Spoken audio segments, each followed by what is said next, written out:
ખરા ઉનાળામાં વરસાદ આવ્યો.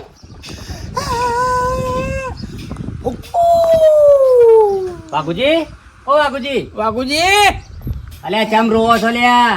કોઈ મરી ગયું? ખાટા ખાટા ભિખારી થઈ ગયા. કોઈ હગાવાલે મરી ગયું તો કોઈ ગોમમાં મરી ગયું? કોઈ તંબુએ મળ્યું નહીં. તારા રોવો છો ને? પણ મારા મંડપ મળી ગયો સર. હા, મંડપ મચ્છો કરીને મંડપ બનજો. મચ્છો કરીને મંડપ બનજો ને વાવાઝોડું આવ્યું. ફારકા તો શિખર માની છો કે 17 કિલોમીટર સુધી રાયરામ પડેલા. આ પાઇપો વધી છે. શું કરે પાઇપો હવે કોથળા બંધું અલ્યા ઈમો રોવાનું ના હોય. તાને પછી કેમ રોવા ના હોય એટલે ઈમો યાટવાનું ના હોય. કેટલો ના અક્ષર બગડ્યા. નહીં બગડ્યા, પૈસા બગડ્યા છે. મંડપ બગડ્યો છે. અલ્યા ભાઈ, એ તો કુદરતના હાથમાં છે અને વરસાદ કોઈ કઈ ના આવે. એટલે કુદરતના હાથ વધાય મને.